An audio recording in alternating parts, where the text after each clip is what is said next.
आप सभी को सादर और सुप्रेम नमस्ते जी। सादर नमस्ते दीदी। नमस्ते जी।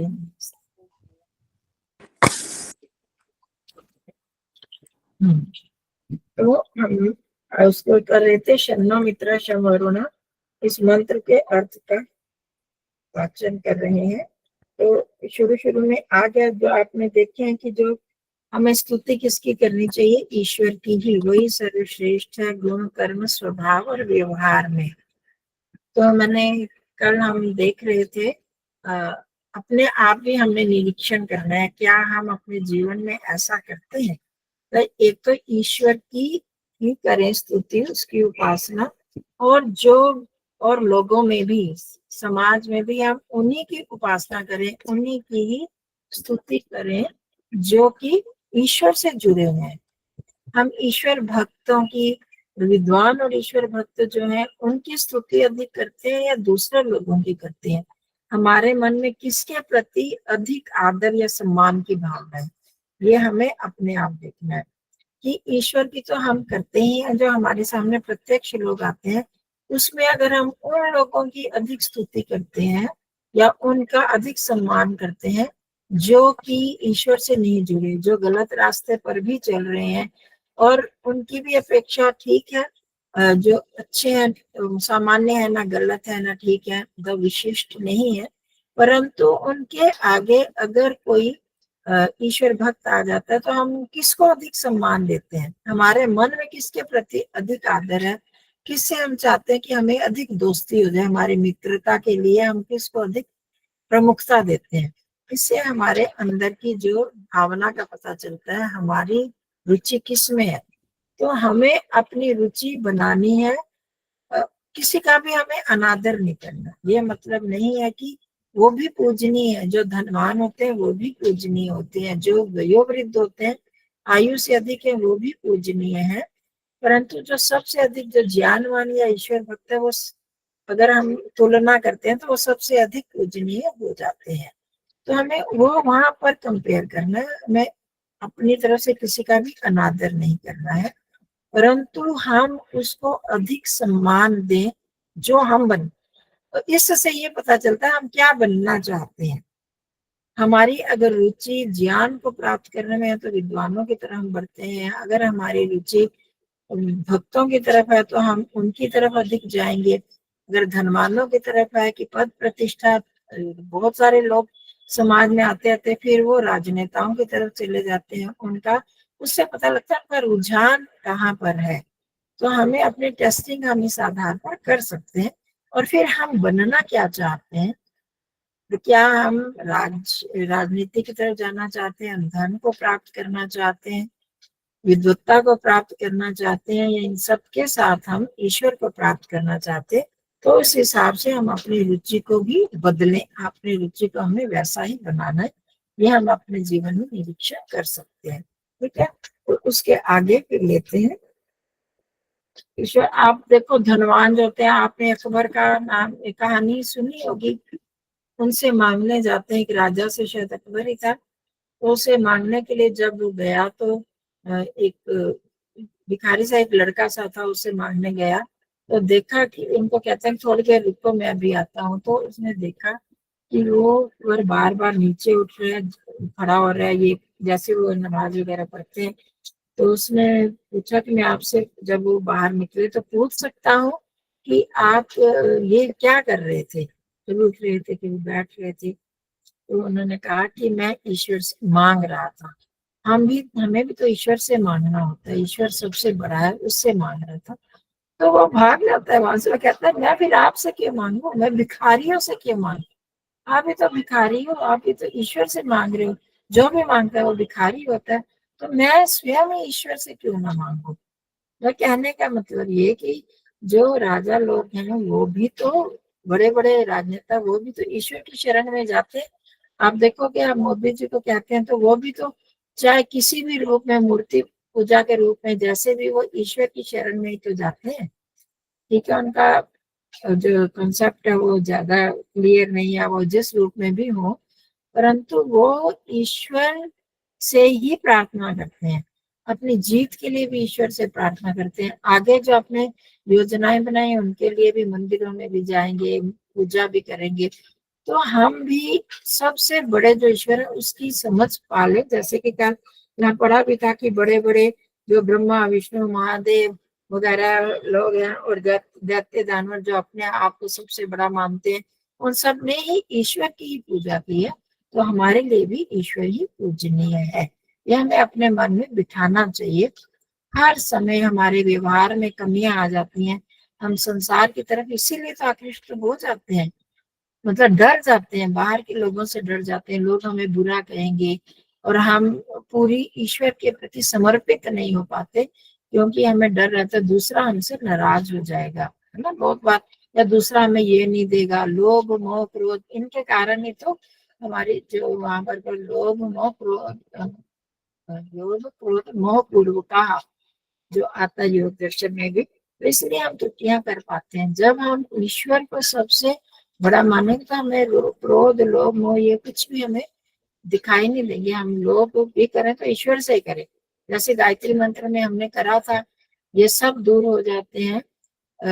काम क्रोध लोभ मोह अहंकार, ईश्वर की जब हम शरण में जाते हैं तो ये सारे हमारे क्लेश जो है, दुख है, बुराइयां, वो दूर हो सकती हैं जब हम ईश्वर को इस स्वरूप में स्वीकार करते हैं। तो ऐसे ही हमें करते हुए ये इसके लिए हमें प्रयास करना पड़ेगा। जो हमारे संस्कार बन चुके हैं, अभी तक हम किसको अधिक प्रश्रय देते हैं, किसको अधिक महत्व देते हैं, उसके आधार पर तो हमारे संस्कार बने हैं ना। तो उन संस्कारों को हमें और अधिक अच्छा बनाना पड़ेगा कि हमें क्या करना है, किसको अधिक महत्व देना है और क्यों देना है, उसको हम सोचेंगे विचारेंगे तो हम फिर उस हिसाब से उसको महत्व देंगे। और हमें अपने जीवन में क्या ईश्वर को हम दे पा रहे हैं, नहीं दे पा रहे तो कैसे दें, उसके बारे में फिर हमें सोचना होगा। तो ठीक है, अब आगे पढ़ते हैं। चन्नो मित्रा शंवरुणा, सबसे पहले मित्र शब्द आता है, तो उसमें ओम का तो सारी व्याख्या हो गई है। ओम शन्नो मित्र मित्र, चलिए बोलिए शारदा दीदी।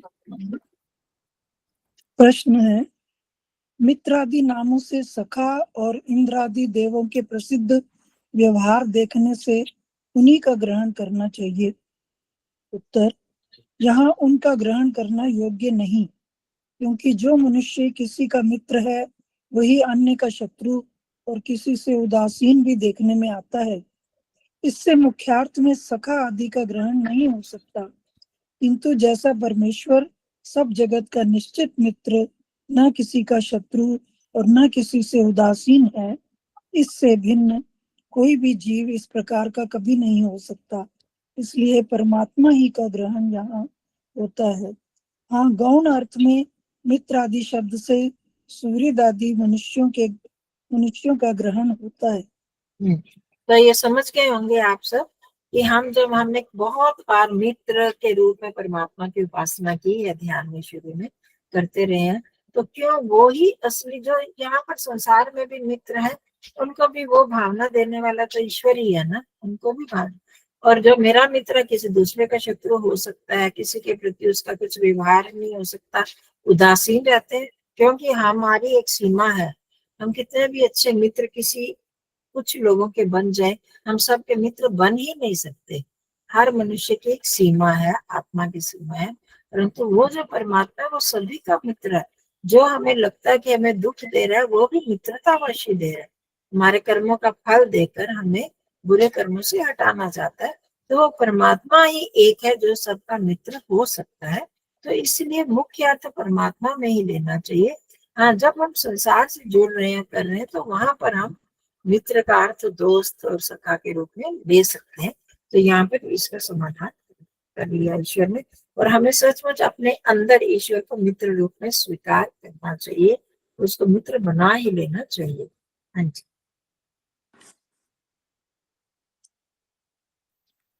निमिदा स्नेहने, इस धातु से औनादिक प्रत्यय के होने से मित्र शब्द सिद्ध होता है। मेद्यति स्नेह्यति स्नेह्यते वा स मित्रः, जो सबसे स्नेह करके और सबको प्रीति करने योग्य है, इससे उस परमेश्वर का नाम मित्र है। हाँ, वो परमेश्वर सबसे स्नेह करता है और वो स्नेह करने योग्य है, हमारे द्वारा भी वो स्नेह करने योग्य है। हम करें तो हमारे मन में ईश्वर के प्रति स्नेह की भावना जागनी चाहिए। कुछ भी जब मित्रता की बात करें तो ईश्वर से हमारा ऐसा संबंध हो जाए कि मैं उससे ही स्नेह करता हूँ, सबसे ज्यादा स्नेह उससे। फिर वो स्नेह कायम रखते हुए, वो स्नेह बढ़ाते हुए हम दूसरों से भी कर सकते हैं। करना तो है दूसरों से, किसी से भी शत्रुता करने के लिए आदेश है ही नहीं। ईश्वर जब स्नेह सबसे करते हैं तो हम भी उसके बच्चों से, सब प्राणियों से स्नेह करें, पर हमारे मन में ईश्वर के प्रति एक स्नेह की भावना उमड़नी चाहिए, करनी चाहिए। व्रिय वर्णे वर इप्सायाम, इन धातुओं से उणादि उनन प्रत्यय होने से वरुण शब्द सिद्ध होता है। यह सर्वान शिष्टान मुमुक्षून धर्मात्मनो वृणोत्यथवा यह शिष्टैर मुमुक्षुभिर धर्मात्मभिर व्रियते वर्यते व स वरुणः परमेश्वरः। जो आत्मयोगी विद्वान मुक्ति की आप्त अच्छा, मेरे में आत्म लिखा। जो आप्त योगी विद्वान मुक्ति की इच्छा करने वाले मुक्त और धर्मात्माओं का स्वीकार करता अथवा जो शिष्ट मुमुक्षु मुक्त और धर्मात्माओं से ग्रहण किया जाता है, वह ईश्वर वरुण संज्ञक है। अथवा वरुणो नाम वरः श्रेष्ठः, जिसलिए परमेश्वर सबसे श्रेष्ठ है, इसीलिए उसका नाम वरुण है। हाँ जी, जागृति जी, आप क्या कह रहे थे? आपने भी आत्म लिखा? जी, आत्मयोगी लिखा है माँ मेरे पुस्तक में। मेरे में भी आत्म लिखा। हाँ जी, आत्म ही लिखा हुआ है। मेरे में भी आत्मा लिखा है, आत्मा लिखा हुआ है। ठीक है, सुन लिया। पर आत्मा या आत्म शब्द यहाँ पर ठीक नहीं बैठ रहा। जो आप्त पुरुष के बारे में आपने सुना है ना, तो मुक्ति के या मोक्ष प्राप्ति के योग्य वही होता है जो आप्त होता है, जैसा बोलता है, जैसे करता है, जो विद्वान है, दूसरों का हित करने वाला है। आप्त पुरुष जो होता है, जो ज्ञानी उस विषय में होता है, तो उसको ही बोलते हैं। तो यहाँ पर आत्म वाली बात ही नहीं बनती। आत्मयोगी का क्या अर्थ होता है? आत्म अर्थ ही ज्यादा युक्त है, क्योंकि जो आप्त पुरुष होते हैं उन्हीं को तो मोक्ष मिलेगा ना। तो आप्त योगी भी है, पर आप्त है जो योगी। तो आपने पढ़ा है जो है ना, क्या बोलते, क्षिप्त मूल विक्षिप्त अवस्था से ही योग शुरू हो जाता है। तो अब वो नहीं, जो आप तो हो गया है, जो पुरुष जिसने उस विषय में ज्ञान प्राप्त कर लिया है, ऐसा योगी विद्वान मुक्ति की इच्छा करने वाले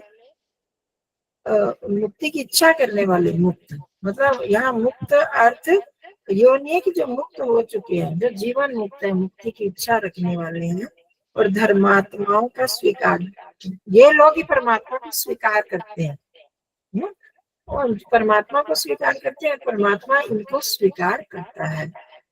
तो परमात्मा इन सबका स्वीकार करता है। परमात्मा कैसे मनुष्यों को स्वीकार करेगा?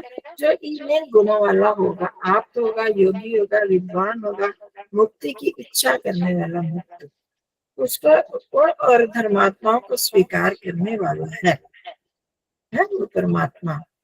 और वरण मतलब स्वीकार करना था, वरणने वाला।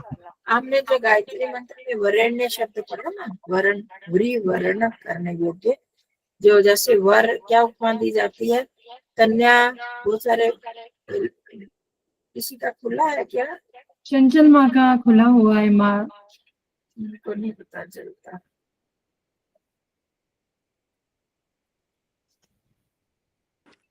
बंद हो गया। तो वहां भाई यही अर्थ लिया जाता है कि जो वरण करने योग्य है, सब वरण मतलब उसको हम स्वीकार कर लें परमात्मा को। जैसे एक कन्या बहुत सारे युवकों में से किसी एक का वरण करती है, जो उसको सबसे अच्छा लगता है, श्रेष्ठ लगता है, उनमें जो अच्छा लगता है उसी को, तो जो भी बहुत सारे लड़के दिखाए जाते हैं उसी में किसी का वरण करती है ना। इसी तरह जो लड़का है वो भी किसी एक कन्या का करता है जो अच्छा दिखता है, तो इसीलिए उसको भी वर कहा जाता है। व्री धातु से ही वो भी बना, वर जो कि श्रेष्ठ होता है। तो इसी तरह वरेण्य अर्थ भी वहीं पर है, वही वरुण का अर्थ भी यहाँ पर वही अर्थ आ रहा है कि हम परमात्मा का वरण स्वीकार करें। परमात्मा जिसको स्वीकार करता है और जो परमात्मा को स्वीकार करे, परमात्मा किसको स्वीकार करेगा? जो श्रेष्ठ होंगे, है ना। और क्या कौन कौन से श्रेष्ठ है उनकी यहाँ पर बता दिया, आप विद्वान इत्यादि, इन गुणों वाला जो है उसको ही परमात्मा स्वीकार करता है, वरण करता है। और जो सबके परमात्मा उनको वरण करता है और जो इन सब के द्वारा वरण करने योग्य है। और इस परमात्मा को सभी वरण नहीं करते हैं। अभी हमारी बात चल रही थी, हम संसार के लोगों को वरण करने लगते हैं, धनियों को, पद प्रतिष्ठित लोगों को, दूसरे लोगों को वरण करते हैं।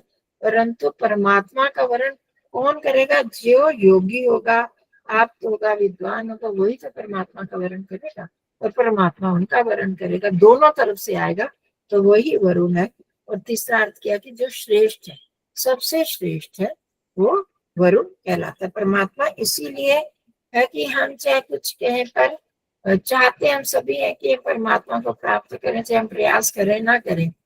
सबका यही होता है, जो मंदिर में जाते हैं, जो संध्या करते हैं, यज्ञ करते हैं, किस लिए करें? हम परमात्मा को प्राप्त करना चाहते हैं। और परमात्मा किनको प्राप्त करेगा, किसको करवाएगा? जो इन गुणों से आप तो बन जाएगा, योगी हो जाएगा, विद्वान हो जाएगा, तो परमात्मा उनको, तो इसलिए वो परमात्मा जो है वरुण कहलाता है। ठीक हो क्या? स्पष्ट किया? हाँ जी। मेरा हमारा इधर ओडिया में सुधानंद सरस्वती हमारा स्वामी जी किए हैं, इसमें आप जैसे बोले हैं आप तो ही लिखा है, आप तो ही होगा, आप तो ही होगा। मैं भी ओडिया भी मैं पढ़ रहा था, वो भी आप तो ही का मीनिंग आ रहा है। आत्मा का यहाँ अर्थ भी नहीं ना बन रहा कोई। ठीक है, तो उसको शुद्ध कर लीजिए जहाँ जहाँ पर जिसका वो हमारे पास हिंदी का जो है वो आर्ट्स प्रचार ट्रस्ट का है, उसमें आत्म लिखा है। हाँ, बहुत देखो जी, बहुत मुश्किल होता है उसका रूप संशोधन करना, कठिन काम है। उसमें हो जाता, रह जाती हैं गलतियां, तो कोई बात नहीं। उसको हमें जहाँ जहाँ हमें पता चलता है हम उसको ठीक करते जाए, और जहाँ हम पढ़ रहे हैं वहां पर कोई गलती लगे तो बोल के हम उसको संशोधन कर सकते हैं। ठीक है जी, आगे। रे गति प्रापणयो हो, इस धातु से यत प्रत्यय करने से अर्य शब्द सिद्ध होता है, और अर्य पूर्वक मांग माने इस धातु से कनिन प्रत्यय होने से अर्यमा शब्द सिद्ध होता है। यो अर्यान स्वामिनो न्यायाधीशान निमिते मान्यान करोति सो अर्यमा। जो सबके न्याय के करने हारे मनुष्यों का मान्य और पाप तथा पुण्य करने वालों को पाप और पुण्य के फलों का यथावत सत्य सत्य नियम करता है, इसी से उस परमेश्वर का नाम अर्यमा है। परमात्मा का हम न्यायकारी कहते हैं ना, वही चीज यहाँ पर आई कि जो पाप पुण्य को देने वाले को ठीक ठीक यथावत उनके पाप का फल और पुण्य का फल यथावत देता है, तो दुख और सुख के रूप में जो देता है। और एक और चीज की कि जो न्याय करते हैं, जो जज लोग हैं, जैसे जो न्याय करने वाले, हम भी अपने व्यवहारों में अगर न्यायपूर्वक कार्य करते हैं तो वो परमात्मा उनका मान्य करता है, उनका सम्मान करता है परमात्मा। तो परमात्मा की दृष्टि से वो सम्मानित लोग हैं जो कि न्याय करते हैं। तो हम भी अगर परमात्मा की दृष्टि से सम्मानित होना चाहते हैं, वो हमारा मान्य करे, सम्मान करे परमात्मा, तो हमें भी न्यायपूर्वक व्यवहार करना है। हम बहुत बार देखते हैं जिनके प्रति हमारा श्रद्धा अधिक होती है ना, यहाँ भी, और तो और छोड़ दो कि हमारे आध्यात्मिक क्षेत्र में भी हम लोग न्यायपूर्वक अपने विचार नहीं दे पाते। बहुत बार जिनको हमने फॉलो करना शुरू कर दिया, जिनके प्रति हमारी श्रद्धा है, अगर हमें गलत बात भी पता लगती है, दो ग्रुप बन गए, तो हम वहां पर भी न्याय नहीं कर पाते हैं।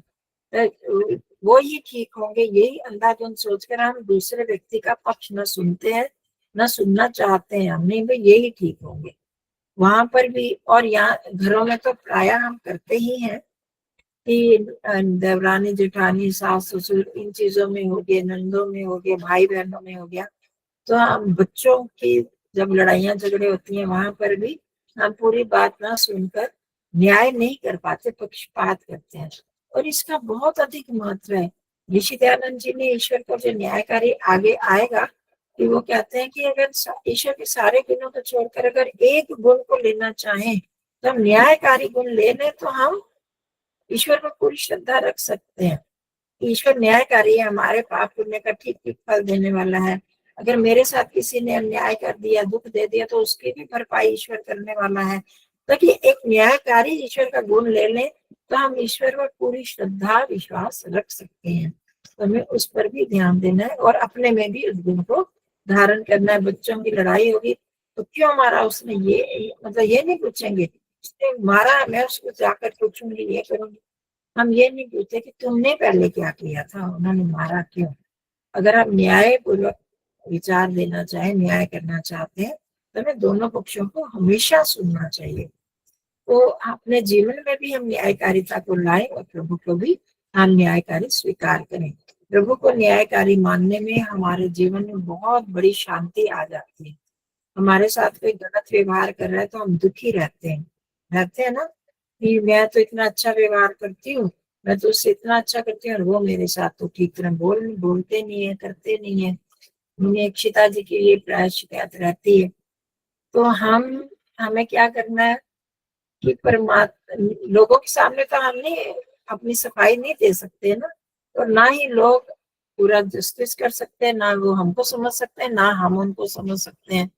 अब हम परमात्मा पर छोड़ दें, वो तो न्यायकारी है। अगर मैंने गलत किया तो उसको फल देंगे, अगर मैंने गलत नहीं किया, मैं ठीक हूँ, तो परमात्मा दूसरों को देगा फल। तो हमारे मन में एकदम शांति हो जाती है। नहीं तो घरों में तो अशांति, मैं इतना अच्छा व्यवहार करती हूँ पर सास मेरे साथ इतना बुरा व्यवहार करते हैं, जेठानी ऐसे करती है, होता है ना घरों में प्राय। तो मैं तो अच्छा करती हूँ, वो मेरे साथ ऐसे करते हैं। तो आप जहाँ पर हमें लड़ाई झगड़ा तो नहीं कर सकते ना, और अशांति होगी, तब हम प्रभु पर छोड़ देते हैं कि वो न्यायकारी तो देख रहा है, अंतिम फल तो वो देने वाला, वो अवश्य न्याय करेंगे। तो हमारा जीवन मन में शांति आ जाती। हाँ जी, मुनि अक्षिता जी। उमाचार्य जी नमस्ते हाँ सभी जी। को। ये कहना चाहूंगी, मैंने जो देखा है आर्य समाज में ही जाकर के, तो जो सुन रहे हैं, जानते हैं रोज, हमने ऐसा देखा जो अपने जानने वाले बिल्कुल छोटी सी बात पर शाद की, जो अपने जानने वाले हैं उन्हें अलग से दे रहे हैं, जो उनके अनजाने अलग से दे रहे हैं। इतनी एक हाँ तो करने दो, वो अन्याय हो गया ना। न्याय हो, हाँ यही कहना चाह रही थी बस। हाँ यहाँ नहीं करते तो वो आर्य यही तो कमी हो गई है ना, हम लोगों में आर्य में यही तो कमी हो गई है। आर्य कहलाते हैं पर आर्य बनते नहीं है। तो हमने औरों को तो हम छोड़ देना, हम अपने आप का ऐसा व्यवहार करें। हमें दोनों तरफ देखना है, हम न्याय करें, न्यायपूर्वक व्यवहार करें सब जगह। और दूसरा कोई अन्याय करता है, वो न्याय नहीं करता, तो हम उसको फिर प्रभु की न्यायकारिता पर छोड़ दें। ये मतलब ठीक है, अभी हमें थोड़ा सा कोई नुकसान होगा ना, देखिए कोई वहां प्रसाद बांट रहे हैं तो जो अपने जानने वालों को ज्यादा दे देते हैं, उनको अच्छी तरह से रोटी दे देते हैं, गरम गरम दे देंगे। तो पर हम जो हमको नहीं जानने तो हमको नहीं दे, तो क्या नुकसान है, कितना नुकसान हो जाएगा।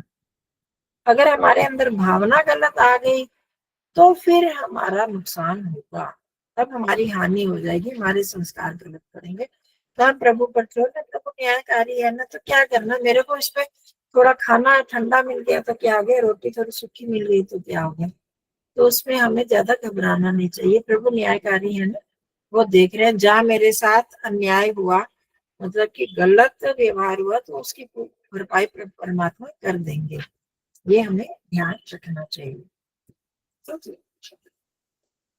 आगे तो अर्यमा शब्द मुश्किल लगता होगा सबको, तो पर अब समझ में आ गया ना, अर्यमा मतलब जो न्यायकारी है, न्याय करने वाला है, वो हमारे पाप पुण्य का फल अभी हमने देख लिया ना, मेरे का थोड़ी देगा, जो दूसरे लोग कर रहे हैं पाप पुण्य उनको भी तो देगा ना, उनको भी उसका फल परमात्मा ठीक ठीक देगा, पाप का और पुण्य का पूरा। और हम जो न्याय करने वाले हैं उनका मान्य परमात्मा सम्मान करेगा।